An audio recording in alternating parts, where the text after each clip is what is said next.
Now, you offered to explain jizya real quick. Is there a short version of it? Sure. Okay, what's jizya in a nutshell? Excellent. So, as a Muslim, we do believe that we have rules and regulations that Allah has ordained upon us, and we do not enforce our religious practices on others, right? So, we have zakat, for example, right? As a Muslim, living in the Muslim state, we have zakat. Zakat goes into Baytul Mal. You know what Baytul Mal is? What's that? I'm here to help you, bro. No problem. I'm your sheikh, right? All right. So, the Muslim government has kind of like what you would consider treasury, right? And in Islamic form of governments, we don't have taxes. So all you libertarians become Muslims, right?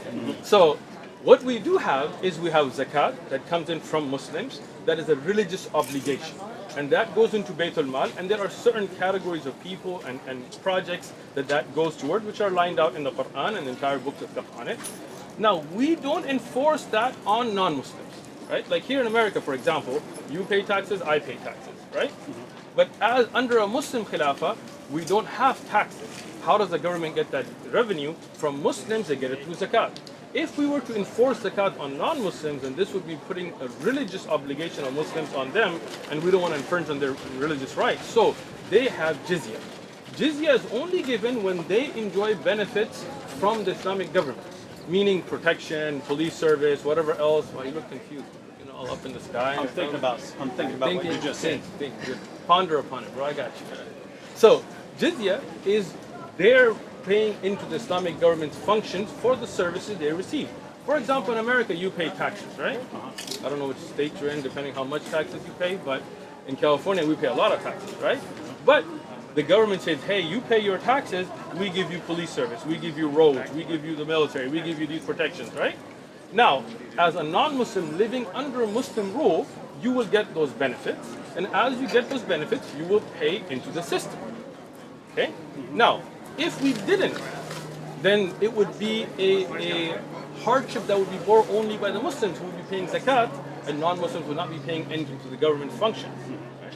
If, and as it has been during times of Islamic history, that those functions are not delivered, jizya is not taken.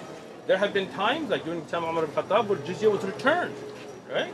So this is their taxes that they pay into the services they receive, which I think you would think is fair. Yeah, well, the reason I was the reason. Go ahead. A little inquisitive there. So I was thinking.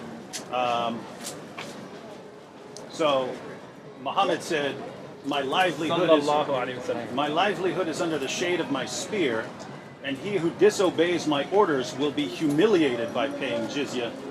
And so he describes it as humiliation. So Muhammad describes it as humiliation. One second, I just wanted to quote Ibn Kathir on the same issue. So Ibn Kathir, paying jizya. Which ayah are we looking at? This would be on 929. Paying jizya is a sign of kufr and disgrace. Allah said, until they pay the jizya, if they do not choose to embrace Islam with willing submission, in defeat and subservience, and feel themselves subdued, disgraced, humiliated, and belittled. Therefore, Muslims are not allowed to honor the people of the dhimma or elevate them above Muslims, for they are miserable, disgraced, and humiliated. Sure. Muslim recorded from Abu Hurairah that the Prophet said, do not initiate the salam to the Jews and Christians, and if you meet any of them in a road, force them to its narrowest alley. Sure. And then he goes on to, I know the Pact of Umar is disputed as far as whether that was actually from Umar, I think so. But he goes on to quote the Pact of Umar. The one where he gives the conditions of, for the dhimmi contract. Okay. Yeah. So you're mentioning a lot of things and you're kind of going forward instead of addressing the only issue there was you're portraying it as, hey, it's just payment for services. Whereas they're describing it as you're humiliated, you're disgraced, you're belittled. If you see a Christian or a Jew, shove them down this alley. That's got nothing to do with jizya itself, but we'll talk about that as well. First thing, can I look at the hadith now? That you're trying to frequently trying to get over? Even its famous websites, man. You gotta buy yourself some books. This is directly from the Darussalam edition of Sahih al-Bukhari. What you're looking up where? This is not from Darussalam. That's a lie. Hold on. This here is not Dar es Salaam's I Ibn personally Kathir. guarantee you. Ibn No, Kathir. that's not Ibn Kathir. Oh, That's the okay, hadith. okay. That's hadith. That's Sahih So, Bukhari. okay, excellent. Bukhari. Okay, so let's clarify that because you were pointing at Ibn Kathir, right? So, Yeah, when I quoted Ibn Kathir, I quoted Muhammad first. Gotcha. So, now let's look at the hadith. جعل رزقي تحت الظل. Right? So this is what you are saying, that Allah subhanahu wa ta'ala put the rizq of Rasulullah sallallahu alaihi wasallam under the sword, right? Now, you know about khummus, I'm assuming. No, what's that? All right, so I'm glad you can translate. So that's Muhammad's livelihood. I'm getting there. I'm getting there, right? And see, you've cut this for some reason, so we don't have. Because that's a quotation. It Okay, goes on to a different hadith. but there's a reference here with the one there, which we don't know what it says because you cut I it. can look it up. Okay, cool. So the livelihood of Rasulullah sallallahu alaihi wasallam is what's called the khummus. This doesn't come from jizya. Okay? That's the first thing you misunderstood the hadith, right? This is why we have al-waw here to show a different subject that's coming up. Okay? The livelihood of Rasulullah does not come from ghanima, it does not come from zakat, it does not come from sadaqah, it comes what's called the khummus. The khummus would be that if there is a battle, from the spoils of the war itself, not the jizya later, from the spoils of the war, you would take 1/5 of that to be given to Rasulullah sallallahu alaihi wasallam, so he could then spend it upon the people and upon his expenses and so on. Right? So you misunderstood the hadith first off by thinking this is talking about jizya, right? Well, Second, he does say jizya. I know, but I didn't believe the first part was about jizya. The second part. okay. No, you said the livelihood of Rasulullah come from jizya, which is on tape. No. I quoted it. You didn't say that? I'm glad we got it on My tape. livelihood is under the shade of my spear, and Right. he who disobeys my Right. orders will be humiliated by paying jizya. Excellent. The thing was, you're portraying jizya as, hey, you know, this It happy is. fun money to take care of you. I didn't say happy He says fun money. humiliated by paying jizya. That's what I was asking about. Sure. Let me explain it, bro. Take it easy. First thing that you need to clarify for your audience is the livelihood of Rasulullah SAW does not come from jizya. Are we clear on that? Now you look confused. You just said you didn't say that, but it's all right. We got you, bro. That's what we're here for. We got you. Okay. So the livelihood of Rasulullah. This is the problem with people who don't have enough knowledge to look up references. They take one hadith or one ayah and then they think they know. But I'm glad you're here because we're here to teach you. We're here to wash your misconceptions out. So the livelihood of Rasulullah comes from what's called khummus, right? That's why you have books like Fath al-Bari. Books like of hadith are not studied in silos, right? This is when you look at all the majmu' al-hadith and you look at it, right? This and the wow is not to show regarding livelihood. This is then talking about those that disobey the Prophet ﷺ after the battle, right? Because jizya is only on those that are there. Now, as I said, if Muslims, and we'll look at Ibn Kathir in a second now, right? If Muslims were paying zakat, right, and the non-Muslims were not paying anything, right, would you agree that that would not be fair? In a situation where people are benefiting from the arrangement. Right, we already mentioned that, right? So if you are under protection of the Islamic State, right, the defense, police, roads, all those services are being given, Muslims are paying zakat, okay? Non-Muslims are not paying anything. Would you consider that fair? None of that is the point. The Okay, point, no, the point is, it is the jizya point. is the humiliation. It is the point. Jizya is the It humiliation. is the point if you would listen, right? So you want to jump because you know it's going to become clear, but I'm not going to let you jump. You're going to be in your place, son. So here, I'm asking you a question. In the Islamic Khilafah, you have Muslims and non-Muslims. You got Muslims paying zakat. Zakat is going to Bayt al-Mal, which you didn't look up any of those ahadith because you didn't really want to learn. You just wanted to make this video, but I got it. No need to keep insulting. No, I'm not I brought insulting. this That's not to an let insult. you explain. That is not an insult, right? That is letting you know what you did and how we're going to clarify it, right? So, if you look at the ahadith about zakat, for example, which you didn't look up that bab for some reason, right? Because then you would see that the Muslim he humbles himself, right, willingly, right, by paying zakat, right or wrong, right?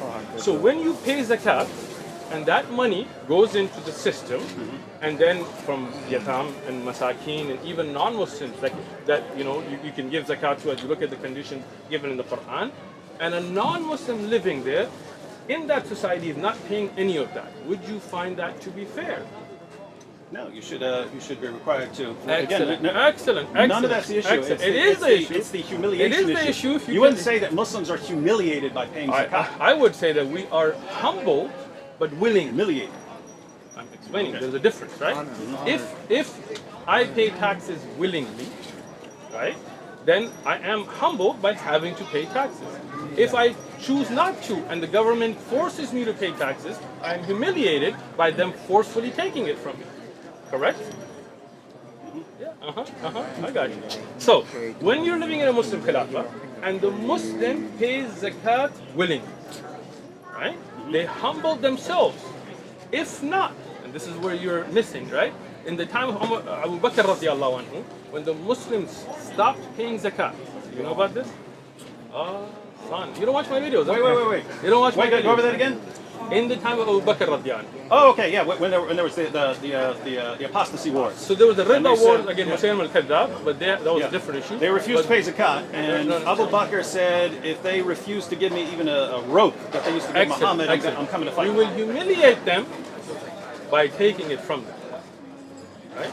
Even though those were people who made salah, who prayed, who said they were Muslim. So what is the humiliation is they were forced then, because they weren't willingly given this. Right? So here in the hadith, it clarifies that as well. As a Muslim, I'm not humiliated with zakat because I pay zakat willingly. If I do not, then the Khilafah will force me and humiliate me by forcefully taking the zakat, because that is the haqq, that is the right of the poor. But Ahlul Dhimma, that would not be paying, then they would be forced to pay the jizya, because it would not be fair, as you have already agreed. So that is the humiliation. So when Ibn Kathir says, So let's get to Ibn Kathir. he says paying jizya is a sign of kufr and disgrace. So, what website is this? You and your website. If you had told me, I would have brought Ibn Kathir's actual book, the bring it. volumes. But This is the same as Darussalam. This is Darul Salam's print? No. That's I believe it's Yusuf Esdi's website. Yusuf Estes says the tafsir? Okay, anyway. No. So let's go. I believe that's his So site. go ahead. Where were you? Just start at the beginning. Paying So- jizya. Until they pay jizya and they do not choose to embrace Islam. With willing submission. So what does this show? Right? What does it say? That if they came with That's just willing... quoting 929. Right, so that's what I'm telling you the ayah, right? What is the meaning here? Allah said, until they pay the jizya, if they do not choose to embrace Islam, The next line. with willing submission. There you go. It defines willing submission as in defeat and subservience. Exactly. So what does that mean?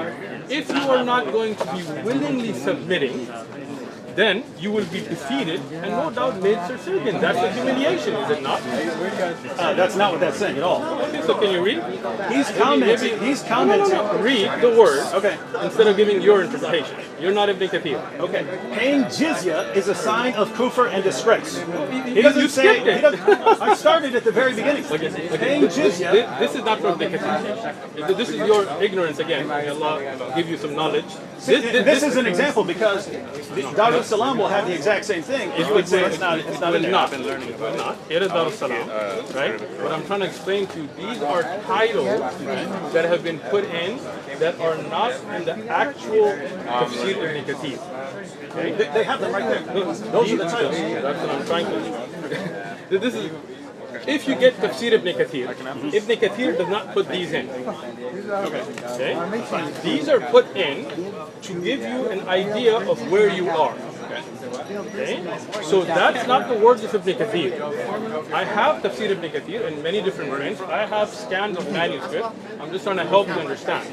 This here is a title put in, because the way Ibn Kathir works, it doesn't go ayah by ayah, right? It takes a sort of chapter. So the printers, whoever put this in, they put that in. Here, Allah says is where Ibn Kathir begins, which is the ayah. When you read the ayah, what you were skipping earlier is a willing submission. I never skipped it earlier. Okay, let's read it. Read it from the beginning of the ayah. Allah said, until they pay the jizya, Yes. if they do not choose to embrace Islam. Right? Notice it doesn't. Keep going. If they Keep do not going. choose to embrace Islam, Right. with willing submission. There you go. In defeat and subservience. Exactly. So he's describing willing submission as defeat and subservience. No! That's his commentary. That's the Quran. That's the Quran. That's his commentary. You poor soul. I feel bad for you. With willing submission is what they should do. And now Ibn Kathir is explaining that when they do not, that means that they will be defeated. In defeat and submissiveness is then when you talk about the humiliation, when they're subdued because they didn't willingly submit. You didn't understand Ibn Kathir. Go ahead. Now read it again. The verse of the Quran says, Willing until submission. they pay the jizya with willing submission, Right, so and feel themselves subdued. Right, so That's what the Quran says. It doesn't say until they pay the jizya with willing submission, and if they then they will feel themselves subdued. None of that. Let me explain it again to you, right? So the first option is for them to become Muslim. Okay. Willingly they accept, right? If they do not, then they will pay the jizya, right? If they do not do it in a way of willingness, if they do not willingly accept Islam, they do not accept it, then this is the defeat and submission, the jizya that they will have to be forced to pay. Okay? So that is, and as I explained, in America, for example, if you, David Wood, say, F the IRS, not that you would use those kind of words, right? I'm not paying my taxes, right? And then the IRS will say, oh yes you are, and we're going to take you to court, and we're going to humiliate you, we're going to put you on trial, we'll send you to jail if we have to, we will make you pay those taxes, because you're not going to do it willingly. So are you not humiliated? Yeah, I'm just still not convinced that's what this is saying. Okay. Because notice, I mean, he goes on Right. to He's talking about the humiliation from those that did not willingly submit. Go ahead. wow, not what this is saying at all. This is wait. So let me get this straight. So when he goes on here and he says, Read the ayah before you go. The part that he quotes. and feel themselves subdued. So what is this tafsir of now? Surah 929. No. Of them being subdued. He's explaining them being subdued. That's the tafsir he's making now. But what does it mean to be subdued? Okay. Go ahead. Disgraced, humiliated, and belittled. That's what means to be subdued, right? Therefore, Muslims are not allowed to honor the people of the Dhimma. Notice, it doesn't say people of the Dhimma who rebelled and so on. Right, So therefore, Muslims are not allowed to honor the people of the Dhimma. Context. Hold on. Context. What you're doing is the ayah is talking about those that fought, did not willingly submit, did not become Muslim, and had to be subdued. So that's the Ahlul Dhimma you're talking about. Ahlul Dhimma have different categories, right? Just because he doesn't say, clarify because of the context, don't assume he's talking about something else. Ahlul Dhimma, for example, those that are given their harbi, for example, those that were actually fighting you, they are those that are not harbi, that were those that supported you. You know about this, right? There's a book, try to get it. It's called Ahkam Ahlul Dhimma Ibn al-Qayyim. Okay? It explains all the different things so that you can be more educated with your responses. Go ahead. So when he goes on to say, quotes Muhammad, do not initiate the salam to the Jews and Christians, and if you meet any of them in a road, force them to its narrowest alley. You're saying that only applies to rebels, not to just Jews and Christians in general. Let me explain that hadith. As you know, that there are times where you can say salam to a non-Muslim. For example, in the Quran, when it says the people of Jahl, ignorance come, qulu salam, right? That hadith, because you don't know context again, is when the Yahud, there were Jews in Medina, that would say sam alaykum. They would say, may death and poison and things be upon you. You know the hadith? Or It says Jews and Christians. But I'm telling you the context of the hadith itself. Okay? So, when they used to do this, in a They would say hadith, death be upon you or something like that? yeah, you know about the hadith or you know? You know about it? You don't know. Yeah, the one where they were slurring something. They were slurring something. So they're actually So saying you death. do know about it. You're just trying to hide it. I got you. So Aisha radiallahu anha, she responded. She said, "May death be upon you," and she went off on them. Rasulullah said, "Alayki bil fahl." It's upon you. Don't get. Just say wa alaykum.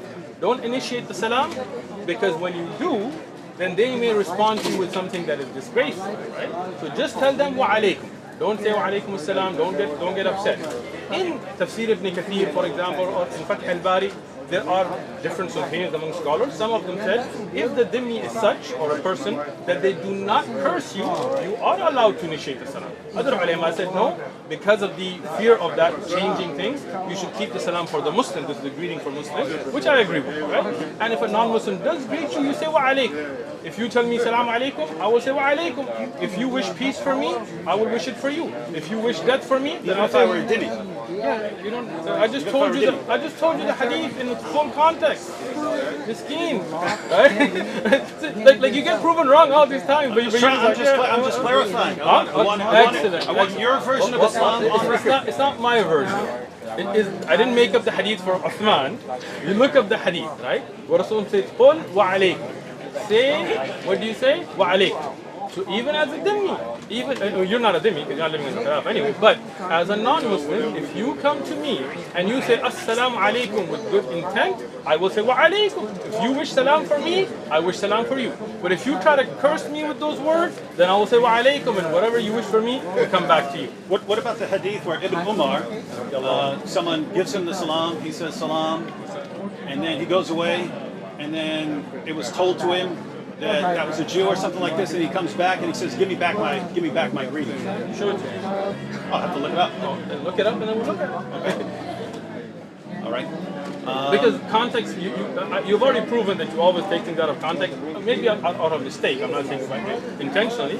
So I want to see the hadith and we can explain it. Okay. This hadith about saying salam, you can look it up on Islam QA, whatever that's the website you're familiar with, and it talks about the conditions where you can say wa alaykum as-salam and which ulama take opinion. And if not, as I said, I have Fath al-Bari, the Sharh al-Bukhari by Ibn Hajar, he explains it as well, so you can open your mind. So, now, when you talk about jizya, if you're looking at it just from the perspective of one ayah, one hadith, this is where you misunderstand the full concept, right? But when you look at it from the full context of how it's implemented, right? In implementation, if you are non-Muslim, living in a Muslim land, enjoying the services provided to you by the Islamic government, right? In response for those services, you pay into the system, right? Me as a Muslim, I pay zakat, you pay jizya. Do you see any problem with that? No, I have no problem with paying government. I'm glad you don't. So, no problem with jizya. Jazakallah khair. Next. Oh, problem with jizya. Oh, okay. You just said you don't. I just am not seeing any of that in the source. But what do you think about the pact? What do you think about the pact with Umar? Let me explain that. Regarding when you say you're not seeing that, which book of fiqh of jizya have you studied?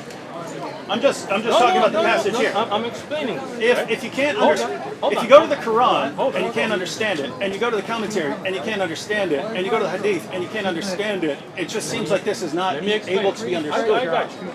When you talk about learning law, you're talking about Islamic law, right? Right? You do not say, as David, that you just pick up one book of law from anywhere and then you will have your own understanding, right? You are not reading a book of implementation of jizya, right? You're not, right? What you're doing is you found these verses, not randomly, you found them. Here's a verse. Right, but how did you get to the verse? Let me look up Ibn Kathir. Wait, how did you get to the verse? Reading the Quran. You were just reading the Quran randomly and the ayah came? I have entire Qurans highlighted all the way through. Tell me the truth. Were you just randomly reading the Quran and that ayah came, or were you I saw looking? this long before I ever actually read through the entire Quran. So what you did is you found a verse that you found that you could use to be problematic, and then you hold on, I'm getting it, right? Then you went and looked it up to try to make this attack on Islam. What you should have done is gone to a book that talks about the implementation of Islamic law. And from the Quran and from Sahih Ahadith, they would have brought you the majmu', all of them, to show how jizya works. But you had an intention to take a jab instead of learn. So I'll tell you what, again, we have a book, I'm making an offer here. Okay? We have a book called Zadul Mustaqni, the fiqh book, that brings then the evidences from the Quran and Sahih Ahadith and Aqwal al-Sahaba and the different madhahib. We are going through it. Right? Watch the video. From the beginning, with Tahara, Salah, Siyam, we will go over jizya. We will go over jihad, qital, offensive, defensive, all of that, right? With not just one ayah, but looking at all of the ayat, looking at all of the ahadith, and the scholarly deduction of ulama, so you can learn. Now, I am going to prove that everything you just said is complete nonsense. All right, cool. All right. With Ibn Kathir. So according to Shaykh Uthman, according to Shaykh Uthman. I like how you're getting all dramatic. Yeah. Get with it. Go, girl. According to Shaykh, I never called this man a girl. I'm just saying, go, girl. I'm not saying you're a girl. All right. So Do not initiate the salam to the Jews and Christians, and if you meet any of them in a road, force them to its narrowest alley. Shaykh Uthman said here in the presence of everyone on video that this is only referring to the people who refused to pay the jizya, and therefore things had to get harsher for them. All right. Hold on. You made a point. Hold on. First thing, on the video you just lied upon me. So I told you that hadith about the salam was not in reference to jizya. That hadith, I gave you the full version, but you ignored that, right? Instead, yeah, but I asked you wouldn't do that with even if I was a dhimmi. I told you with a dhimmi, ghair dhimmi, that hadith does not mention dhimmiya. You are saying that I said this is about the dhimmi, and I, on video... Ibn Kathir said it's about the dhimmi. No, he didn't. He was explaining to you the context about the relationship with the dhimmiya. He did not say that it has to be the dhimmi. But you said this is about the people who have refused to pay I jizya, did so not. that would be the context. I did not. No. You're saying that his commentary here. No, I'm not saying that hadith. I'm saying if you're saying that this is about people who've refused to pay the jizya, and he quotes it, then that means he would be in that context. Unless you're saying he's wrong and quoting this out of place. Let me explain this to you a third time. Okay. But if you could actually, right now, this ayah was talking about those that are subdued.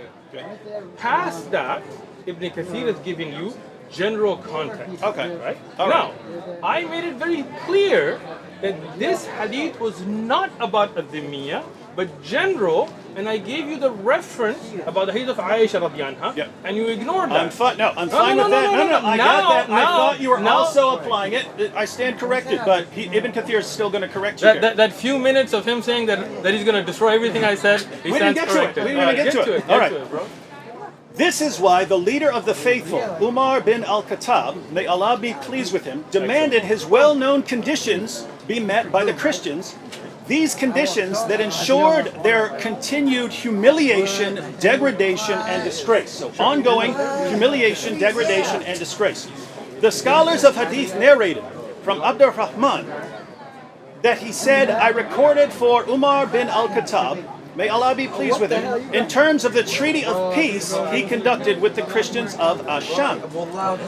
In the name of Allah, most gracious, most merciful, this is a document to the servant of Allah, Umar. This is the document that they were required to have for the agreement. This is a document to the servant of Allah, Umar, the leader of the faithful, from the Christians of such and such city.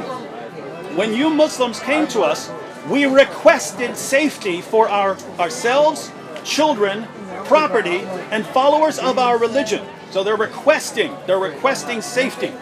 We made a condition on ourselves that we will neither erect in our areas a monastery, church, or a sanctuary for a monk, nor restore any place of worship that needs restoration, nor use any of them for the purpose of enmity against Muslims. We will not prevent any Muslim from resting in our churches, whether they come by day or night, and we will open the doors of our houses of worship for the wayfarer and passerby. Those Muslims who come as guests will enjoy boarding and food for 3 days. We will not allow a spy against Muslims into our churches and homes, or hide deceit or betrayal against Muslims. We will not teach our children the Quran. Interesting. We will not teach our children the Quran, publicize practices of shirk, invite anyone to shirk, or prevent any of our fellows from embracing Islam, if they choose to do so. We will respect Muslims, move from the places we sit in if they choose to sit in them. We will not imitate their clothing, caps, turbans, sandals, hairstyles, speech, nicknames, and title names, or ride on saddles, hang swords on the shoulders, collect weapons of any kind, or carry these weapons. We will not encrypt our stamps in Arabic or sell liquor. We will have the front of our hair cut, wear our customary clothes wherever we are, wear belts around our waist, refrain from erecting crosses on the outside of our churches and demonstrating them and our books in public in Muslim fairways and markets. We will not sound the bells in our churches except discreetly, or raise our voices while reciting our holy books inside our churches in the presence of Muslims, nor raise our voices with prayer at our funerals, or light torches in funeral processions in the fairways of Muslims or their markets. We will not bury our dead next to Muslim dead or by servants who were captured by Muslims. We will be guides for Muslims and refrain from breaching their privacy in their homes. When I gave this document to Umar, he added, we will not beat any Muslim. These are the conditions that we set against ourselves and followers of our religion in return for safety and protection. If we break any of these promises that we set for your benefit against ourselves, then our dhimma, promise of protection, is broken, and you are allowed to do with us what you are allowed of people of defiance and rebellion. So, short recap. Ibn Kathir here. Ibn Kathir explains how his well-known conditions that ensured the continued humiliation, degradation, and disgrace were placed on these Christians. These were not Christians, but he goes on to show, these were not Christians who said, we refuse to pay. We refuse all of this. He said, So let me just, before you... yeah, they came to them and said, we want safety. They're saying, we want safety, we don't want to be fought, we're willing to pay the jizya. And even though they're willing to pay the jizya, all of these conditions, they can't repair a church, they can't do any of that stuff, they can't make their voices loud. You know it's a weak hadith, right? Miskin. Ibn Kathir, under the bus again. Ibn Kathir, under the bus again. Ibn Kathir quoted things that he regarded as reliable. Hold on. First thing, he did not say it was reliable. You lied on Ibn Kathir. No. You're saying Ibn Kathir is deliberately quoting hadiths he regards as weak? Did you notice how he said ru'ya muhaddithin? Right? That's the weakness of his understanding, and instead of asking, he wants to come and prove everything I said wrong and then take it back. Let me just explain it. Ibn Kathir is a great book of tafsir. No doubt we have respect for him. But you're great. No, I am not. You have to be if you're schooling him. Relax. Got you, bro. I did not even write a book of tafsir, so Ibn Kathir, Shaykh Uthman. I appreciate the compliment, David, but it is not true. Ibn Kathir, I'm a nobody. But there is a great scholar, Abu Saq al-Huwaini, for example, in Ibn Jawzi's. Are you paying attention, bro? I'm wondering, I had a phone here and that was not mine. My phone. So, good. So, there are books written on the checking of the ahadith of Ibn Kathir. Okay. Ibn Kathir is not Sahih al-Bukhari. It is not a book of all authentic narration. It's a book of tafsir, right? Now, it is a very valued book of tafsir, no doubt to it. But as if you had watched my video about books of tafsir, I had explained even which prints show the weak narrations of Ibn Kathir. David, what happened? You're still refuting. No, I'm there. Relax. I didn't refute Ibn Kathir. Those great scholars of hadith that went and checked those ahadith, they explain the weakness of those narrations. Ibn Kathir does not say anywhere in his tafsir that I'm only quoting Sahih ahadith. He's giving you context, he's giving you what has been narrated, and the style, if you had learned, of a scholar like Ibn Kathir, when he sees a hadith to be Sahih, he will say it's authentically narrated. Sahih an al-Nabi alayhi salam, isnadul jayyid. When he knows that there are weaknesses, he will say, it has been reported, as he does here. Ru'ya, and it has been reported by the ulama of hadith. He did not authenticate the narration. If you had come and asked, I can show you the original checking, and I can show you those great scholars of Islam, not me, who showed the weakness in these narrations. There are many ahadith Ibn Kathir quotes and then mentions they're weak himself, right? Because you have not learned, you assume things again, right? So this narration, and again, he says that's weak? he does not say it's weak, but in his style of reporting it, he points out that there is a weakness. That's why he doesn't say Sahih an al-Nabi, it has been authentic from Umar ibn Khattab. Rather, he says Ru'ya, it has been reported. Right? Now, if you like to get a takhrij of Ibn Kathir, and we have many, then you can go look at the narration, where it's originally from, and the weaknesses in its change. You're welcome. Not quite. Because I just said you're welcome. when Ibn Kathir is talking about jizya at the beginning of that passage, But you don't understand that he's so weak. You understood that part, right? And you just went on that big tirade on a weak hadith. I don't care whether it's weak or Just weak like or your not. I Tirmidhi care how hadith. Ibn Kathir is using it. Well, So why? because you're saying that all Ibn Kathir is saying is This has been reported. That's it. no. Before that, all Ibn Kathir is saying, according to you, he's just saying that if someone refuses to pay the jizya, then that person will be humiliated and disgraced. Right? So no. You're saying that's what he's saying. But then, in order to back up what he's saying, he quotes this passage about Christians who were willingly entering into this contract were forced to be degraded in all kinds of ways. And if they went against their contract in any way, then they would be treated differently beyond all the disgrace. So the only point is here, you can say weak, you can say strong. The context of Ibn Kathir's comments about jizya are in that context. So to claim that he's actually saying something that completely goes against all his background evidence that he's presenting which is not what I said. very strange. Let me explain this again. Okay. First thing, when Umar ibn Khattab, the same person you're talking about, when he went into Jerusalem, you know the historic reports, right? Yeah. You know there were churches there, right? And they invited him to pray in a church, right? You don't know? You know David does this when he doesn't have an answer. I get your body language cute. Yeah? All right, so when you go to the actual historic authentic narrations, when Umar radiallahu anhu went to Jerusalem, and there were Christians and there were Jews who had their place to worship, did he not allow them to worship? Sure. He did. Did he, even when they asked him to come pray in the church, he told them, I would, but I'm afraid that Muslims might take this from you as a place of prayer because I prayed there and I want this to remain as your place of prayer. Is that not right?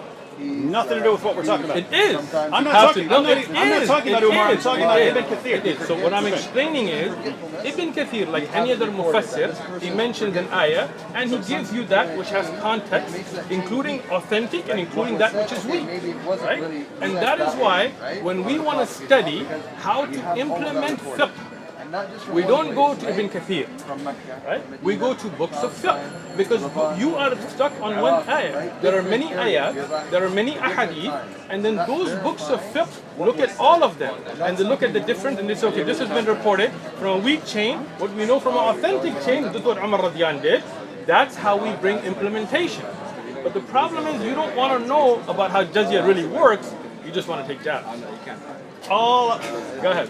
All I'm saying, so period, was Ibn Kathir couldn't be saying what you were saying, otherwise he would not have backed it up with that. He definitely was, and because you don't understand the style of no way writing, he was. There's 0% chance he was. Have you studied Ibn Kathir? You have a bunch of his commentaries. Studying and reading are not the same thing. I think you should know that, right? Okay. Have you ever studied Ibn Kathir? Look, we get down to the exact same problem that keeps coming up over and over again. Namely, we read the Quran, Okay. right? We read Surah 9. We get to 929. Fight those who do not believe in Allah. Sure. Hey, that sounds like it's calling on fighting people just because they don't believe in Allah. Sure. You would say no, because it really means fighting these particular people and so on, right? Sure. And so you have to go outside of that to even understand what it's saying. So fight those who do not believe in Allah, nor the last day, nor hold that forbidden which hath been forbidden by Allah and His Messenger, nor acknowledge the religion of truth from among the people of the book, so Jews and Christians, until they pay the jizya with willing submission and feel themselves subdued. That, if I'm reading that, until they pay the jizya with willing submission and feel themselves subdued, that sounds pretty clear. You fight people you fight Jews and Christians until they pay the jizya. So if I'm standing here right now and there's all the Christians and Jews, should I just start going attacking them? No. Well, why not? No. Why not? Because there's a what? process. The ayah doesn't mention the process. Where's the process? Where's the process? Read the ayah. Where's the process? Abrogation's the process. Oh, now he wants to jump into something else. No! You see this? No. You're asking how it makes sense of this. Your hypocrisy has just been No, exposed. your Hold on. hypocrisy has been exposed. Hold on. And it's about to get exposed more. You mentioned the ayah, and when I told you there are other ayah, there are other ahadith, you told me if I just read the ayah and this is. But when I asked you the same question, if I just take that ayah as you're reading it, without looking at other ayat, without looking at fiqh, without looking at other hadith, then you would say that just jump out and start attacking these people. And then you were like, no, because there are other ayat. See, this is the hypocrisy. No, this is why we say you don't just take an ayah and then think you know what it means. We go to the people of knowledge, and that's in the Quran. If you don't know, yasal ahlul dhikr. Go to the people of knowledge. When I did that last time with the Bible, then you were like, no, that interpretation, this McCarthy, I don't know McCarthy. This is a hypocrisy, David. Don't be a hypocrite. Be real with me. Hold on. Let me finish. Look, when we look at an ayah of Quran, no doubt we look at those ayat that are muhkamat, like those ayahs that are very evident, right? And there are those that definitely need the aid of tafsir, and that's why Allah subhanahu wa ta'ala told us that when you don't know, ask those scholars of knowledge. So if you want to know about jizya in reality and you don't just want to make videos, then come, I will mention to you all of the ayat, all of the ahadith, all of the aqwal, what is sahih from da'if, and the concept will be very clear. But if you don't really want to know, you just want to make videos, you will take one ayah and then you will say, well, this ayah says this to me, and then when I tell you, should I just implement it, you will say, no, no, no, there's abrogation, right? This is a hypocrisy. Don't do that. You want to know about jizya? I'll sit down, I'll explain it to you. All of the ayahs, all of the ahadith. Tafsir Ibn Kathir is a great book, but as I said, no doubt, and I said it the first time and I said it again, and this is not throwing Ibn Kathir under the bus, rather saying that no book of tafsir is perfect. That's why we look at different books, we look at the takhrij of ahadith, and we go to those scholars who specialize in the implementation, the fiqh of it, and then we learn looking at all of the ayat. If you take the ayat by itself, then you would be telling me jump out and start attacking these people and taking jizya from them, but you know that that's not what it's about, because there are other ayat. I agree. Just like that, when you talk about jizya, this is one ayat, there are other ayat, there are other ahadith, there are other fiqh from it that then explain the concept. Okay. Now, Go ahead. back to my point. Back to my point. I'll add a little clarification. When we read, fight those who do not believe in Allah, it goes on until they pay the jizya with willing submission, feel themselves subdued. That seems clear as far as the language. And in terms of qualifications, like, oh, it really means people who are fighting you or something like that, then it seems like that should be included in. I agree that you do have to consider other verses, but that's been done. If you take this ayah by itself, then even what you said would be not clear. Meaning, if you just took this ayah out of context, you just took it out, without looking at historic context, without looking at hadith, then you would say jump out and start attacking these people. But this is why, when you look at jizya and what it's paid for, and what are the services received by those who pay jizya, then the context of all of it becomes clear. So if you did that as well, but that's the problem I'm talking about, right? Okay. So we read the Quran, right? Okay. And it's not arranged chronologically, of course not. but you have these verses like 929, 973, 9123, and so on, which call for fighting people because of their beliefs, right? And you read the context. So you read the verses that come before, the verses that come after, trying to say, okay, what is this? Is there some clarification here or something like that? You also have the greater context of the Quran. Which surah are we talking about? I'm saying Surah Ahzab. this would apply to anything. I mean, the ayat you're referencing are about Surah Ahzab, right? No, Surah At-Tawbah. Surah At-Tawbah is Surah Ahzab. Miskin. Ahzab? What's Surah 33? 33. It's called Tawbah and Ahzab. Got both names. Surah 33 Yeah, Surah 33. is the same title as Surah 9? I've heard Ahzab and At-Tawbah. Surah Al-Ahzab. I've also heard Barak for Surah 9. Surah At-Tawbah is also regarding the battles, right? We're talking about the battles that happened, right or not, right? I'm just saying. No, I'm talking about, sorry. I'll get you the name. But okay, so when you look at Surah Tawbah, for example, okay? Surah Tawbah was in the context of a battle, yes or no? Well, if you go to Ibn Kathir, it's what led up to the battle. It was in context about what happened in the battle, right? Yeah, they were calling for battle against the. If you read Ibn Kathir's Sirah, he says that command was given, and then as a result, Muhammad decided to march out and fight the Romans, but the Romans didn't even show up. You're talking about Tabuk. Yeah. Okay. So what we're saying is, when you're talking about a surah, you are looking at the context of what it's about. I agree. Okay. Yeah. So if you have a verse, right, the first thing is like the immediate context. Verse should come before it or after, and so on. Then you have the greater context of the book, right? And then, in addition to that, you have historical context. Now here's the point, right? I read the verse, and it's wow. That means what it sounds like it means. That's pretty bad, right? So what do we have in the context? Well, the passage runs from 928 to I think 933 or something like that. Nothing there that would change the meaning. You have other verses in the Quran which talk more about fighting defensively. Right? You have other passages like that. But when we look at how these are... But you did agree that Surah Tawbah is about sort of Ahzab. I mean, about the battle with the Romans, right? Tabuk, right? Yeah. What happened in Tabuk? I think the Muslims went to fight and the Romans were there. But why did the Muslims go to fight? Well, according to Ibn Kathir, because of that. No. According to Ibn Kathir, here's the context. According to Ibn Kathir in his Sirah, right? Sure. So, in 928, the commentary for that was the Muslims were worried because Muhammad said that the pagans can no longer approach the sacred mosque, right?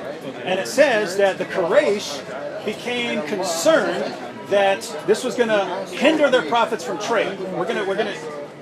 We're not going to be earning the same money. People aren't allowed to come here anymore. They might not like us anymore. They're worried that this is going to interfere with their profits from trade.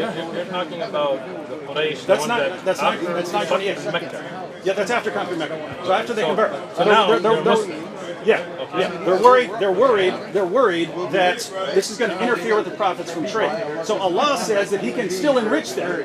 And then the very next verse, how's Allah going to enrich us? Fight those who do not believe in Allah. Right? And you go through the entire passage.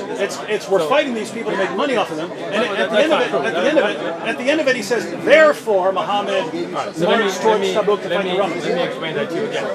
If you had actually looked at books of history in Tabuk, there were attacks on Muslims in Sham. You know about this, right? Nope. What can I do with people? Let's see where it's at. All right, so I have a video about Tabuk. Okay. I give all your references in it, books of history, authentication. Watch it. Right? I'm interested in that one. Good. Send me that link. I'll send you a link. Okay. You didn't give me your number last time. If you know the title, then I'll show it to you on your phone today, so then you can watch. All right. On top of that, you also know that there are authentic reports that there was a Roman army that was being prepared to attack Medina. Right? No. So this is the problem. This is the problem. How have I never seen that one? No, it said there's an army in Syria. They're at war with the Persians. Where's this talking about?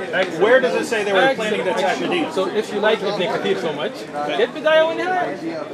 Bidayah wa Nihaya. You never heard of Bidayah wa Nihaya? No. I mentioned it to you last time. If you're a good student. By the way, my students you're proving my objection with everything you said. No, I'm not. Let me explain it to you, right? Once again, when I looked at the verses from the Bible, you told me you have to look at context, the old covenant. I agree. Same thing with the Quran. Excellent. So, when I look at, for example, here, I'm just going to give you an example, right? Deuteronomy, chapter 25, verse 11. If two men fight together, and the wife of one of them draws near to rescue her husband from the hand of the one attacking him, and puts out her hand and seizes him by the genital, then you shall cut off her hand, and your eye shall not pity her. So if I was to read up and down this verse, in this chapter, I do not find any context other than that that's what we should do, right? But then you will tell me this is the old covenant and the new covenant, and then this writer said this and this, right? So you will take me to other than the chapter itself and the verses around it to explain it to you, right? But when I do the same for you about Quran, the hypocrisy comes out, right? Here, okay, show me here. Why can I not do that today? No, show it to me here. Do you remember? Do you remember? Because it's in the Quran. Okay. Where the Quran quotes a Jewish teaching, Surah 5, verse 32.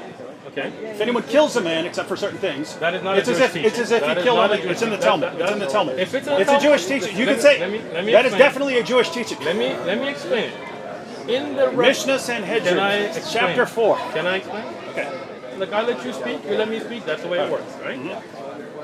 When you say that ruling can be found in Jewish scriptures, I have no problem with that. But that is a ruling in the Quran. Yeah, that's not the point. That's not the point. The point was whether you're aware. Let me finish. In the Quran, that is not taken as a Jewish ruling. That is the hukm of Allah that Allah has ordained upon us. Okay? And we believe in that hukm. right? You trying to run away from answering the verse now. I'm willing to answer it. That was part of the. That was to explain it. Go ahead. But that was a misquote. That was not, that's the ayah in the Quran from Allah, not a Jewish teaching. If they have the same teaching, they have the same Allah that revealed it to them. That's fine. He quotes it as for the children of Israel. So obviously they had it, and then we open up the Talmud and it's again. So that's what I explained to you earlier. That these ayats are applicable for us as well. Okay. So, No. Okay. So go ahead. None of that is the point. The point there was the reasoning for Jews behind that if you kill a man, it's as if you killed all mankind. The rabbis who are commenting on this are saying because you're killing all his future offspring. So they took that very seriously as far as destroying someone's family line. So, woman and balls. because if your husband and some other dude are fighting, and you want to, by crushing his testicles. I didn't say crushing, grabbing. But go ahead. You're making a. That's what the. Again. It's okay. It's again. He's lying in the Bible. He's making. See, no, you are lying because listen. Everybody that has a Bible at home. No. You're caught today again, David. Again. No. Everybody that has a Bible at home. If you grab him by the testicles, could you be destroying his family line? No, not necessarily. You can't. Not necessarily. Deuteronomy. Hold on. Deuteronomy 25:11. Does it say crushing or seizing? If you are lying into your own Bible. Read it. Oh my goodness. If you reach down and grab someone by his testicles in the middle of a fight. Bro, you were in jail, you did some time, you probably kicked some dude in the nuts before. Doesn't mean you can't have kids anymore. This is a very harsh. In a fight, you're grabbing him by the testicles. Are you saying this is applicable today? No. Why not? I don't see that in this verse or in this chapter that it's not applicable. If you read over and over again, it said, and these are the regulations for the children of Israel. No. But today, the children of Israel, for example, if you're Jewish, can you implement this as a Christian who's Jewish by race? I would say as a Christian, you should not try to destroy someone's family line. So then you would not. Would you implement this? Yes or no? He's cutting off the hand. No, that's oh my goodness. Over, bro. Listen. If you read this, no. If you read this, right? If you read this, they are dividing up the land and giving it as an inheritance, right? These passages are about not screwing up someone's future descendants and inheritance. Look, I'm reading through this, right? There are many rulings about if you curse your parents, you should be put to death. If a young woman who is a virgin is betrothed to a husband and a man finds her in the city and lies with her, then you shall bring them both out of the gate. Hold on. Look at this. No. Look what we got right here. Muhammad in the Bible. Sure.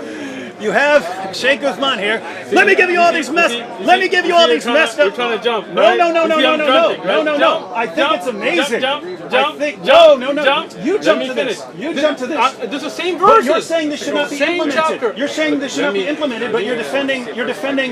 Look at this. You're quoting Deuteronomy. Excellent. You're quoting Deuteronomy, the book you're attacking. Deuteronomy, Genesis, Deuteronomy. This guy loves Deuteronomy. Deuteronomy. Hey, everyone. How do we know Muhammad's a prophet? Because he's in the Bible. What are you going to do here at the Dawah table? Attack the Bible. You can't trust Deuteronomy. We can't trust Deuteronomy. How do we know Muhammad's a prophet? Because he's in Deuteronomy. And they don't get it. This is amazing stuff. All right. I'll let him speak. Go ahead and attack the Bible that you're defending. Go ahead, speak. Go ahead. Attack the Bible that you're defending and that your prophet defended and believed in. You're done? Yeah. You are done. Yeah.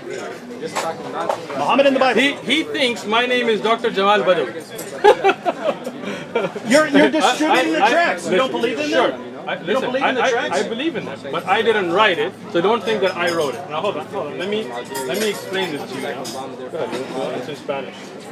In English? Go for it. Brief illustrated guide to understanding Islam. Oh, look at him trying to get away from this. No. I think it's amazing that you attack the book that you're using for your dawah to defend your prophet. First thing, let me reference this, all right? Okay. I personally have not researched enough on the reference to the Prophet Muhammad ﷺ in the Bible to be making that claim myself. There are other scholars who have, and they have written on it, and this is for them, and I have no problem with it. That does not mean that we believe everything in the Bible is true. We do believe that some of the true message could be in here, and the Quran is our guide. So we're very clear on that. What I was trying to show you here, Biblical prophecies. You see that? I just you see wanted to that? check. You see that? Biblical You see that? prophecies. You see Wait, that? wait, He doesn't wait. wanna Look hear at the it. first He passage doesn't you wanna hear it. quote. Look at He the doesn't first wanna hear passage. it. Deuteronomy. You don't wanna hear it. You're about to attack Deuteronomy when Deuteronomy is the defense of your am prophet. not. I am not. Go ahead, attack Deuteronomy, the book where we find your prophet. Are you done speaking? See, like I asked you if This you're is done. awesome. I asked you if you're done. This is awesome. And he said he's done, but he won't let me speak. Do you notice that? Anybody else notice I notice when that? Shaykh Uthman gets right. nervous, he starts. Oh, you think I'm nervous? You better be nervous. You better be nervous. How do we know Muhammad's a prophet? Because he's in the Bible. What book are we attacking? The Bible. I can tell you're nervous because you're not letting me speak. No, this is awesome. I wanted to draw attention. I to that got point. you. I got you. Because here's what I got here's you. what I found. You Shaykh are Uthman. done. No, here's what I. You see, you won't let me speak. No. They won't let me You speak. can. I'm trying to. No, I'm you're trying not to letting me explain why I'm speak. going here. You're going on, and every time I speak, you interrupt me and bring new things. You're not letting me speak because you know that you're done. What do you mean done? You're about to let attack me a explain. book that we are both required to believe Let in. me speak. Okay. Go ahead. Tell us about Deuteronomy. Can I speak? Yeah. Thank you. So, when we talk about the Bible, and I've said this repeatedly, no doubt there's going to be some things in it, like for example the commandment not to worship idols and things that we believe would be from God, and the judge there is the Quran. But no doubt, from the Quran and from what we believe and from what you know in your heart, there are things that have been changed. False. So, hold on, let me finish now. Let me finish. So, for me to say that there is a reference to something that should bring your attention to in the Bible, for example, not worshiping idols and so on, does that mean that I take all of the Bible to be preserved? And I've explained this, but somehow you didn't get it. No, I'm not done. Hold on, put it away, bro. Contradicting your God and your prophet again, man. I'm gonna speak, bro. I'm gonna You are speak. annihilating your God right now. I'm gonna speak.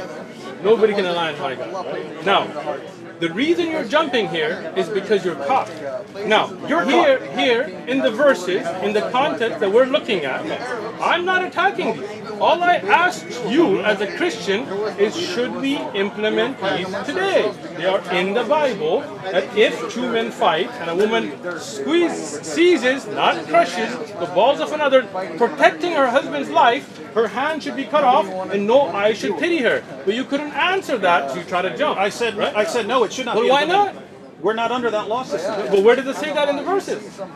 Have you read the rest of the Bible? Oh, Go to exactly. Jeremiah You 31. see that It talks now? about You your see that now? covenant. When I was telling you about the ayah, hold on. When I was telling you about the ayah, you told me I read the verses before it and after it, and when I told you about other ayat, you were like, that's the problem, is you keep telling me you gotta look at other ayat and other hadith and other. I did not. I agreed with you. I agreed with you. Here, hold on. But here in the Bible, Now you're just lying about in the it. Bible, I am not. It's on tape. Don't worry about it, bro. That's a good thing about recording. I said you go to the other verse. I said you have the close context and you have the wider context. You go to the entire book. And I said you got the historical So when I context. talked So about I said there's all three jizya, contexts. so when I talked about jizya, and I talked about the other ayat and the context from the ahadith and what Umar Khattab did, you told me that's a problem with Islam. It's on tape. It's on tape. You're like, because every time I read an ayah, then you tell me look at other ayat. But when I tell you from the Bible, either you misunderstood me, or I was not clear enough. The point I was making, right? You take a verse. You've got a verse there. Verse sounds clear. Sure. Right? So you'd want to Just like the Bible. Yeah, you'd want to examine the context, Sure. examine what the meaning of that is. You'd Excellent. examine all of that if you're saying, is this something that applies today? Sure. Same thing with the Quran, right? Okay. Same thing with the Quran. Excellent. Here's a verse. Is this something that applied to a particular people Excellent. or at all That's times? what I and so said. on? Yeah. I've still never gotten to the actual point. The actual point is, so you have passages like, to you be your religion, to me be my religion, Sure. or passages about fighting in self-defense if someone is persecuting Muslims and so on. And then you get to things like fight those who do not believe in Allah. Right? So you look at the context. You do, absolutely. The Excellent. problem is when you No problem. try to arrange these, you can go to the Darus Salam edition Okay. of Sahih al-Bukhari. Okay. Go all the way to the very end. So book 9 of Sahih al-Bukhari. You have this essay on how to bring these together by what's his name, Abu Humayd or Ibn Humayd. You heard of him? He was the Chief Justice of Saudi Arabia and the Imam at the Grand Mosque and so on. Okay. So it's Ibn Humayd or Abu Humayd. you know Bukhari was like way before that time, right? Yeah, we're not talking about. We're not talking We're about. talking about Sahih Bukhari. He makes an attempt to explain how these passages tie together. Which passage are you talking about? The passages of the Quran. Which like one? like 973, 9123. So this is but not also, in Bukhari then. This is probably like a publisher's note. I promise you I'll make my point. I'm making a point here. But you're interrupting before I even made the point. No, I just want to understand. I'll what explain you're that. saying. I'll explain that. So, he's taking all these passages and he's basically answering the question, how do we reconcile all these different claims? Because you have some claims where, hey, you be your religion, and to me be my religion. These other passages fight those who do not believe in Allah, right? Okay. And he puts down he arranges things in 4 stages, right? Okay. He says there's a stage where Muslims weren't supposed to fight back. They weren't even supposed to fight in self-defense, right? Okay. And then he says, but then, after the move to Medina, then they were permitted to fight in self-defense if people are persecuting them and so on. So and then he says... Well, I'm trying to understand. Badr in Medina. I'm guessing. Yeah, I'm guessing he would include Badr in that, right? No. He might include that in stage 3. So stage 2. Very early on. Right? Stage 2, it's where Muslims are permitted to fight. Okay. Then stage 3 was where they had to fight if they're being attacked. They had to fight. Shows your ignorance because the first law of allowance to fight came in Badr. Okay, so the third stage is. Fighting is obligatory, right? You have to fight in self-defense. And then the 4th stage he puts is offensive jihad, where you have to actually go out and fight and subjugate people, right? Okay. So that's how he arranges those. That makes perfect sense to me. So here's the issue, right? Here's the issue. We read the Quran verse. That sounds like it's calling to fight, right? Okay. But guess what? You can have all kinds of things and all kinds of books that sound like they're calling to fight. Okay. You got to read them in context. So you have an actual very respected scholar who's putting the essay. Who's respected scholar? Abu Humaid, the Chief Justice of he was the Chief Justice of Saudi Arabia, 80s, 90s. No, you're missing. What happened to Shaykh Ibn Baz? No. Dude, you're missing. You're completely misunderstanding. You know who Shaykh Ibn Baz is? You're completely misunderstanding. You know who Shaykh Ibn Baz is? You're either deliberately misunderstanding. Listen. The Chief Justice of Saudi Arabia in the 80s and 90s is Shaykh Ibn Baz. We'll just look up Ibn Humaid after. Sure. Okay. So let's look up. Go. But okay, but let me finish one. So he says, how do we reconcile this? That's the conclusion that he comes to. Okay. That's the conclusion he comes to. Sure. I look at the same passages. That makes perfect sense to me, right? Okay. And so once you have that timeline, then there's basically one more question about how you would apply that. Right? Go for it. And the question is, once you've gone through these 4 stages, are you just in stage 4 and then that's stage 4 forever? So fighting. So why didn't you ask this? Yeah. No. So I'm here to help you, bro. You said I'm your favorite sheikh, but you're the one. By the way, this is all a response to something you brought up. Hold on. Let me finish. I'm almost done. We're talking 30 seconds, right? So, 1, do these 4 stages apply in such a way that once you've reached stage 4, the other 3 stages do not apply? That's the question. No problem. Or is this contextual? In other words, Muslims who are in sort of a situation like Muhammad was in Mecca, where he's totally outnumbered, and therefore you're not fighting back, would be under that sort of rule. Sure. I can see that, right? So that, as far as why you should not be running around implementing Surah 9, verse 29, I would interpret it because you're more in the situation of Muhammad in Mecca. But you're not a scholar to interpret it, so I don't know why you're coming up with your interpretation. I'm giving you his interpretation. No, you are. That's not what he said. That's not what he said. You are giving, David Wood are interpreting when you shouldn't. Okay. And by the way, here's the entire point. I gave you more than 30 seconds. Here's the overall. Here's the big. Then you respond. Here's the overall entire point. The point is, read the Quran. Get all these verses. How do we reconcile them? Oh, here's a good way to reconcile them. Now it all makes sense. But that doesn't look good. Fight those who do not believe in Allah means that once you get in a certain situation where you're the most powerful force, you violently subjugate people, force them to pay jizya, impose conditions on them, and so on, or you keep fighting them until they're not, until they're gone or something like that, right? Okay. So that's what it looks like. And then even with the hadith, with Muhammad saying, I've been commanded to fight people until they say there's no God but Allah and Muhammad is his messenger and so on, that all fits into that. And here's the point. Even if that's completely wrong, to say, well, you're wrong about that, and therefore you need to go to all these different scholars. You got to go to all these different scholars and consult all these different scholars to figure this out. You're talking about passages that are calling for violence against other people, calling for the violent subjugation of the world when you read them like that, right? And in order to figure out what Allah is really saying, you have to do all these, decades of research. I did not say that.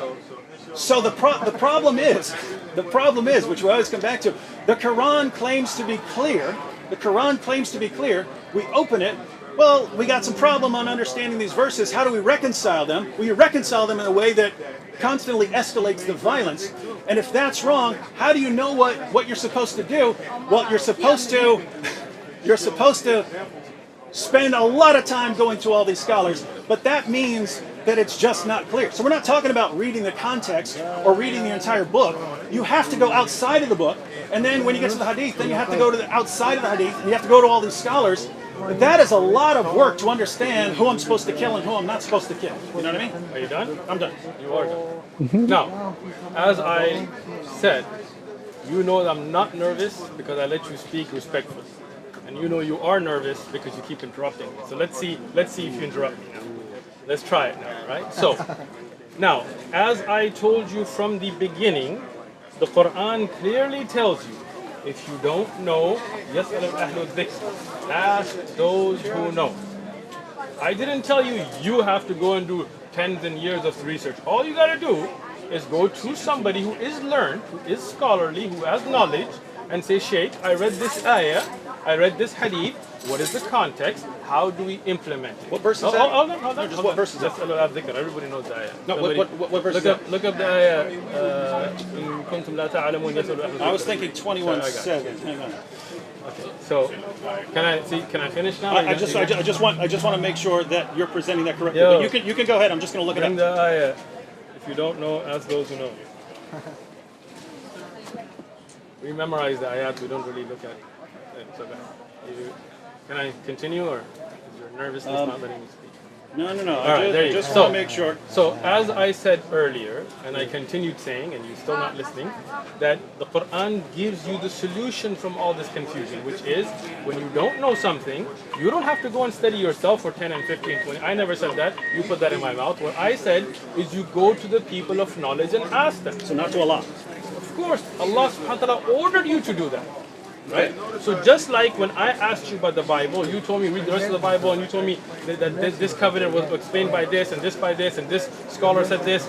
In that way, when we as Muslims read an ayah, we don't assume from it without understanding the fiqh of it.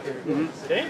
That's why we go as students of knowledge to shuyukh, and they spend years, 20, 30, 40 years studying all the texts. But not every Muslim has to.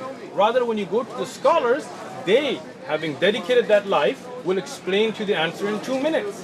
If you, David Wood, had just come to me and said, explain to me jizya, then I could sit with you and give you all the different ayat, all the different ahadith, all the different aqwal, and in a few minutes you would have had your answers. But you didn't want the answer, you just wanted to make videos.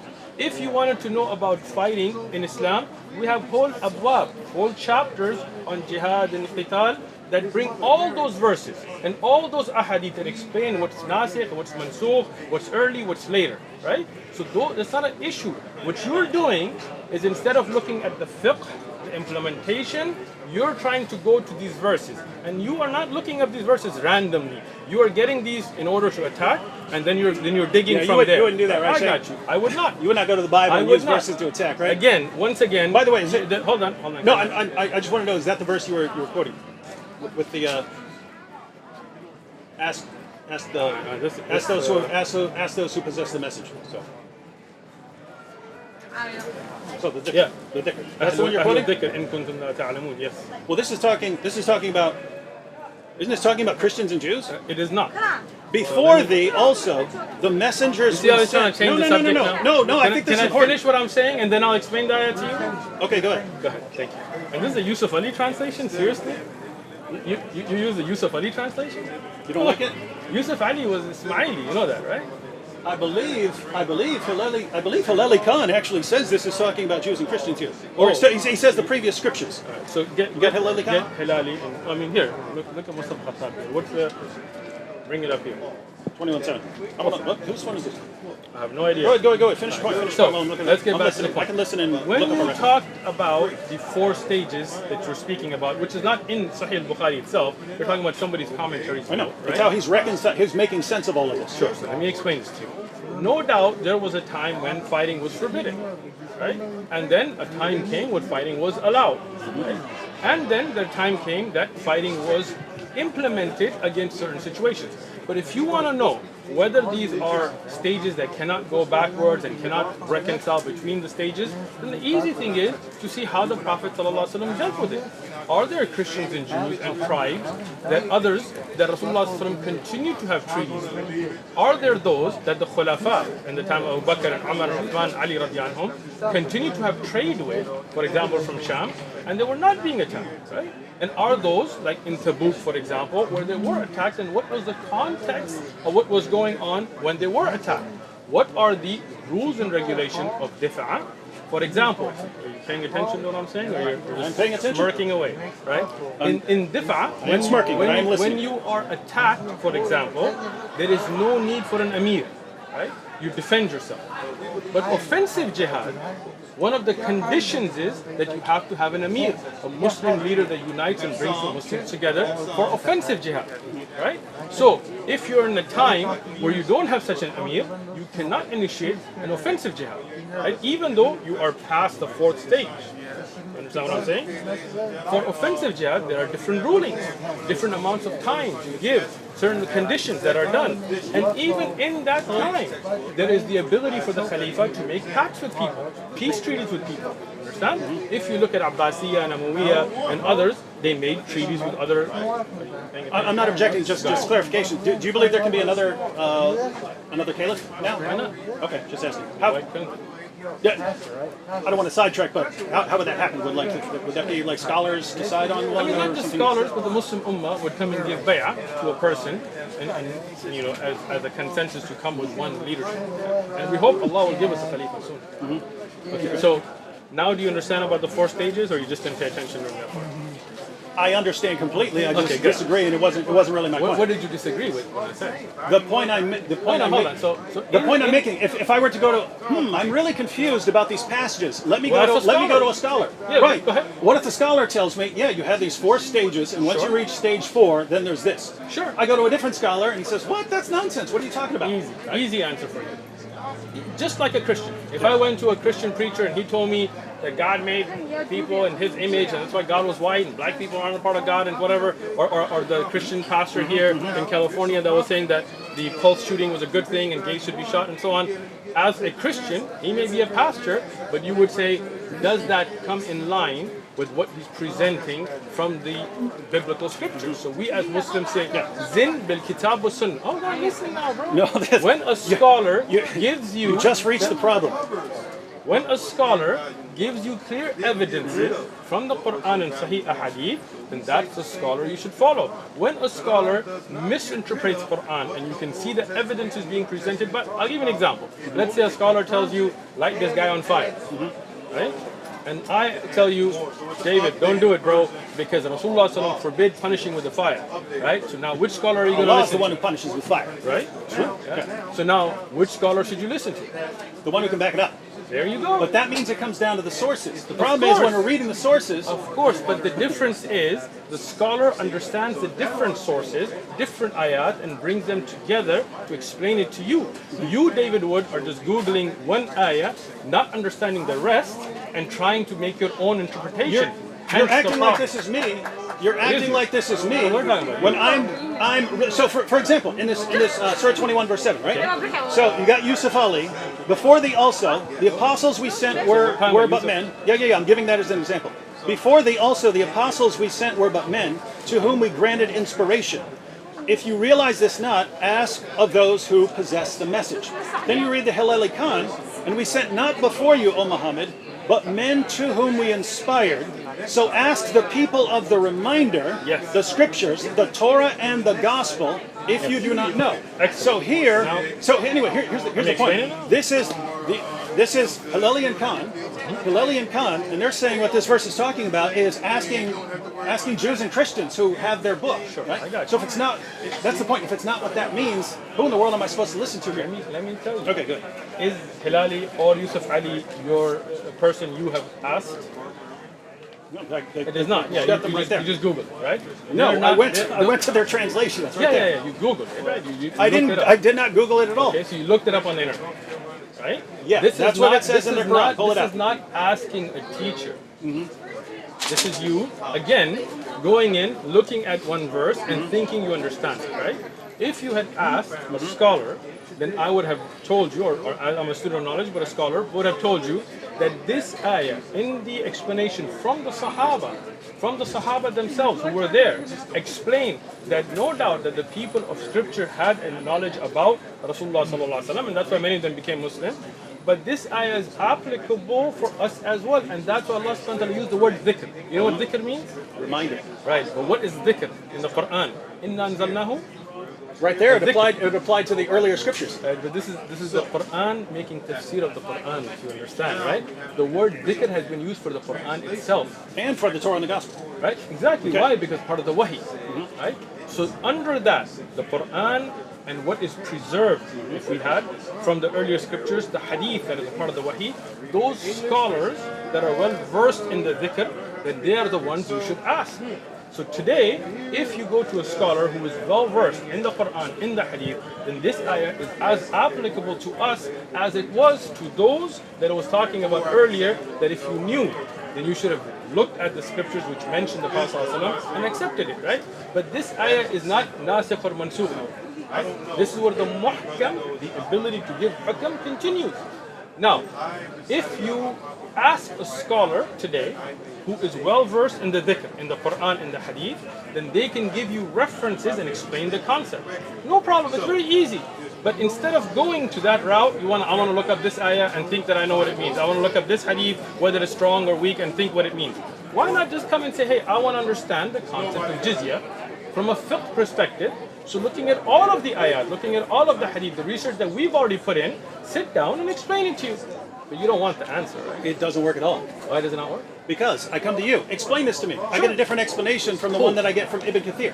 Ibn Kathir is not your teacher. You didn't go to- ask Ibn- you look up- again. you look Ibn, up- No, hold on. Ibn Kathir. He is wrote a book books. of He tafsir. wrote books to get his book, I know, to get his views, but right? he was not explaining fiqh here. He was explaining an ayah and things that are related. It was not in the implementation. It's not a book of fiqh. So instead of going to, you didn't go to any other Islamic scholar and ask this question. You went and tried to make your own interpretation based on Ibn Kathir or whatever else.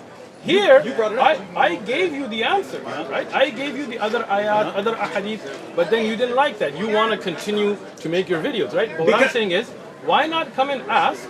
If you don't want to ask me, not me, go ask another scholar. Sit down with a scholar, a qualified Islamic scholar, and say, I want to understand the ahkam of qital. In our time, what are the ahkam of qital? And a scholar will say, this ayah, this ayah, this ayah, this ayah, this ayah, this hadith, this hadith, this hadith. You don't have to do that research. That's what a scholar does. And with all of that, he'll give you a clear answer. No. But you don't want a clear answer. No. This is the same That's as not- that's not what exactly. happens. Yeah. No, no, I said, no. you don't want a clear answer. He goes, no, I don't want a clear answer. Let me give you an example, right? So ahead. you take a verse like no compulsion. Truth comes out, bro. You take Truth a comes verse. out, whether You you take like a it or verse not. like no compulsion in religion. Sure. You go to something like A scholar. Tafsir Qurtubi. No, again. Tafsir Qurtubi. Instead of going to a scholar, you're going to Qurtubi, which Notice, you don't you understand. can never read about Islam. You can't just read You the can, Quran, you read can. the No, Hadith, no, read the Sirah, Just- read the commentaries. just- You'll only be just- misled. You just have to go to a like- person. You have to just go to a person when to tell you. I mentioned about the Bible, you told me you got to look at other verses and other that. You can't just read the Bible. You I can. agree, but you're not telling me to read other verses of the Quran. You're telling me I have to go to a person. I am. But what I'm saying is, if you're willing to dedicate years and years of research, looking at all the different issues, I have no problem with that. But as a student It of shouldn't knowledge, take hold years on. and years of research Hold to on. figure out what Hold this on. verse is saying. Hold on. Listen.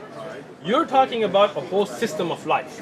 You're talking about a penal code. No, You're- I'll be talking about a verse. Like, but- what does this but- verse but- say? But again, the Quran is not just one verse, right? You're talking about something that has the rules and regulations of war. You're talking about those stories of the past, of the future, about prayer and fasting, about dealing with your neighbors. All of that, no doubt, if you want to start implementing it, requires scholarly work. right? There are ulama from the time of the Prophet ﷺ, Ibn Abbas, Ibn Mas'ud, that were the scholars amongst the Sahaba. And when a companion didn't understand the ayah, he would go to them. That's why Rasulullah ﷺ said, take the Quran from Ibn Mas'ud, and Ibn Ka'b, and others, right? So you would go to them. And then when they would ask, then they would explain it not from their own interpretation, from the other ayat of Quran, looking at context, looking at hadith, they would give an answer. Today, for example, if you want to get a medical question answered, you have no problem going to a doctor. You don't say, why can't I just pick up Grey's Anatomy and make my own insertion into my liver, right? But no doubt the hereafter and Islamic laws is something that's complicated because you're implementing. If you just want to read for your own spiritual benefit, read the Quran all you want. But if you want to implement Islamic jihad laws or there's no scenario where I want to implement this stuff. Then you need I want to understand it. Okay, if you want to understand it, excellent. So when you want to understand the rules and regulations of jihad and jizya and things, you need to go to those who are experts in it. Just like if you want to understand legal system in America, you don't just pick up the Constitution and go, to me 2B means this. No, you go to a legal expert to understand it. Just like the Bible. If you want to understand the Bible, we have people like McCarthy and others who write these. But you even told me, McCarthy, when I pointed out from McCarthy, you were like, that's just one guy. You threw him under the bus. But you would go to a Christian and ask, hey, is this applicable today or not? Is this a proverb? Is this a simile? Is this Jesus giving a direct ruling? Or is this something that has a different meaning? Just like that. But you don't want to give the same courtesy to Islam because David Wood just wants to make videos. Wrong. So, and I know we have to be wrapping up here, but we do, just to explain my perspective here, right? So, back to what I mentioned earlier. And this is not to belabor this particular point, but it's if I were to look it up in the tafsir of Qurtubi, so and look up this verse. He gives, according to this guy, and this guy, it means this. Exactly. According to this guy, and this guy, Perfect it means something completely different. Thank you. According to this guy, and this guy, but he's quoting Muhammad's companions and all these other guys who are giving all of these different interpretations. Exactly. Right? So here's the thing. The idea that that the further you go back in time, the less they know. To where Muhammad's companions are walking around, the verse means this, and someone else says, no, it doesn't mean that, it means this, and they're giving completely different interpretations. They're applying completely different hadiths to the situation. They're saying in the historical context for this one was this one. The other one says no, the historical context was that. If there's that much confusion back then, the idea, I'm just going to go to a scholar. All the scholar could possibly do is explain why there's so much confusion. Nope. Unless everyone back then, except one particular interpretation, had it correct. And anyway, here's the point. That wasn't the point. I read a verse of the Quran. I read a verse of the Quran. That sounds like this. Let me look it up. So I look it up in the commentaries, and I find that according to Muhammad's companions, they didn't agree on it. There's all these different interpretations. Right? So I go around, look at the relevant hadiths, and you get different interpretations of the verse. And your solution is, well, you have to go to a guy. The problem is, I could go to a guy who favors this guy in the commentaries more than this other guy. And so I'm still going to get, you're acting like if I go to scholars today, I'm going to get this consensus opinion on what this verse means. And I know enough to know that that is not true. You don't. I do. Let me explain to you why. Okay, let me tell you now. Okay. All scholars agree on 929. Are you done speaking? Go. Are you done speaking, bro? Yeah, sure, go ahead. Thank you for nailing your coffin. Let me explain. Most confusing religion ever. It is not. Most confusing because of the lack of your ability to understand one simple concept. When no one could agree on what any of these things mean, but it's not confusing. You see how he doesn't let me speak? Perfectly clear. You see that? All your audience, let him speak. Perfectly clear. How I quietly listen to him because I'm not nervous, but this nervous guy, he keeps interrupting me because he knows he nailed his coffin. Talking for 5 minutes and not getting to his point. Well, because you're not letting me speak. Now, when we go back to Qurtubi, there are riwayat there that are authentic. There are riwayat there that are da'if, that are weak. So this is the job of scholars. Qurtubi, Tabari, Ibn Kathir, they collected all of this. Tabari, many of the riwayat he collected, he himself says this is weak. Ibn Kathir as well. These are jami' tafasir. These are tafasir that put together the bigger picture for scholars to go and look at research. But the problem is David Wood is too ignorant to understand. I'm a horrible, evil person. Let me finish. Who gets Let me confused finish. when I Let me get 10 finish. different interpretations Let me of the same finish. verse. Let me finish. When you look at 10 interpretations, the reason you're confused because you don't have enough knowledge or enough sense to ask a scholar. The scholars, what they do, like my teacher, Shaykh Abdul Salam, he has a book of tafsir where he brings those interpretations and says this narration is da'if, it's weak. This is why it's weak. Its chain is weak. Qurtubi mentions it, but it's da'if. Ibn Kathir mentions it, but it's da'if. At-Tabari mentions it, but it's weak. And then here is what is authentic. What you should have done is started with a simpler tafsir, like for example tafsir Sa'di, which only gives the one opinion. He does not give all these other opinions, which many of the I want to scholars... know all the opinions. Excellent, but then you are not qualified enough to know the weak from the strong, right? Do you know Ilm al-Rijal? You don't, because you don't. Do you? If you're saying that Muhammad's companions, Again, you're saying this. We're getting this you're, wrong. you're saying this again, getting this and wrong. I've explained this. That is not that the Muhammad's companions sallallahu alaihi wasallam are wrong. It's because many of those narrations are weak in their so chain. people were lying about them. They were not lying. Again, They weren't lying. There is a They're difference. not making them up. There's a difference between kadhab, a lie, and a da'if hadith. Right? But when something is not authentically established, we don't rely upon them. You understand? It's not that the companion is lying. It's that people make mistakes. People like yourself. It's a lot of mistakes. They're people, you make more mistakes than them, so don't get carried away. You took. I don't think so. I don't come up with 10 different interpretations of a single verse. Did. You took Ibn Abbas's narration of one ayah and plugged it somewhere else, right? No, I didn't. Muslims did. No. So they made a mistake. Who made that website? You don't know. You're the one that told me You it's a don't Shia. know. You told me it's a Shia website. Because of the name, right? His conspiracy theory is that it's actually atheists. Listen, I didn't make that claim. It could be. But you're making a claim it's Muslims without knowing. This is your false assumption, right? But that ayah has not been explained by Ibn Abbas. You falsified that by misreading a website. Now, like that, there are By other trusting people, these guys. by trusting somebody you don't know, So which is funny. Qurtubi Anyway. is making the mistake of trusting all these different commentators. No. But Again, notice, once if again, there- notice, no. if Once there's again, 10, no. if Let me there's 10, finish. if Let me Qurtubi finish. gives You see- if Qurtubi gives Fair. 10, if Qurtubi gives 10 interpretations, and these are all traced back to Muslim scholars, right? If he gives 10 interpretations and 9 of them are wrong, Sure.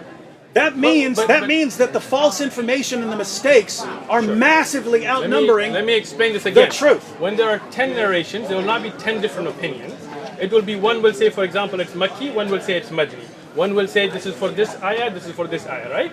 So it's not like there are 10 different interpretations, but there may be weak narrations. Qurtubi, Tabari, these are research level books. These are not supposed to be just for people like yourself who don't know Sahih from Da'if, that go and think they know. So I can't go read those books. I can't read the Quran because I misunderstand it. I can't read the Hadith. I'll just misunderstand it. I can't read the commentaries because it's too advanced. Read the Quran all you want. Read the Hadith all you want. But when you don't know, ask those who know.